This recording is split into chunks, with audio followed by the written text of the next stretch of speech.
কক্সবাজারের সুগন্ধ বিচের নীল জল আর সমুদ্রের বাতাস এক অন্যরকম অনুভূতি। সমুদ্রের পানিতে গোসল এই ট্রিপের সবচেয়ে স্মরণীয় মুহূর্ত ছিল। ফাইনালি আমরা বিচে চলে আসলাম। বাইরে ভাই কি পরিমাণ রোদ, অনেক রোদ, পুড়ে যাবে সবকিছু। আমরা এখন এইভাবে লাফাবো। এই যে পরিমাণ রোদ, স্কিন পুড়ে যাবে। আসলে অন্যরকম একটা ফিলিংস বলতে পারেন। এই প্রথমবারের মতো আমি কক্সবাজার আসছি। সবাই কিন্তু আমরা অফিস কলিগ। জাস্ট ভিউটা দেখেন, অসাধারণ, চমৎকার। তো আমার সাথে কলিগরা একে একে পানিতে নেমে যাচ্ছে।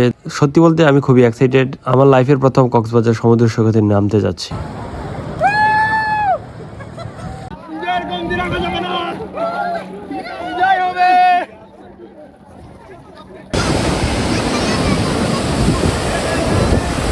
সাগরের গর্জন বেশ চমৎকার।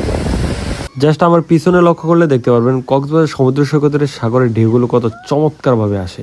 আনুমানিক 30 সেকেন্ড পর পর একটি করে ঢেউ সাগরের তীরে আসতেছে, যা দেখতে বেশ চমৎকার লাগে। সমুদ্রের প্রতিটা ঢেউয়ের গর্জন, চারপাশে সৌন্দর্য এতটাই শান্ত ছিল, মনে হচ্ছিল যেন সময় থমকে আছে। সত্যি বলতে সমুদ্র সৈকত এতটাই সুন্দর ছিল, আমার কাছে মনে হয়েছে আমি কেন আরো 10 বছর আগে আসলাম না। সমুদ্রের তীরে দাঁড়াইলে মনটা এমনিতেই শান্ত হয়ে যায়। দুই ভাই বোন ফ্রেশ মাইন্ড নিয়ে বালু নিয়ে কি চমৎকারভাবে সমুদ্রের তীরে খেলাধুলা করছে। সমুদ্রের তীরে অসংখ্য ঘোড়া পেয়ে যাবেন, যে ঘোড়ার উপরে উঠে আপনি রাইড নিতে পারবেন। এছাড়াও অসংখ্য এই ধরনের কার পেয়ে যাবেন, যে কার দিয়েও আপনি সমুদ্রের তীরে রাইড নিতে পারবেন।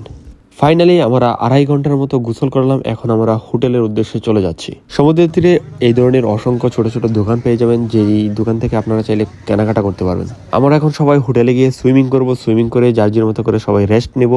আজকের মতো ভিডিওটি এখানে শেষ করছি। সবাই ভালো থাকবেন, সুস্থ থাকবেন।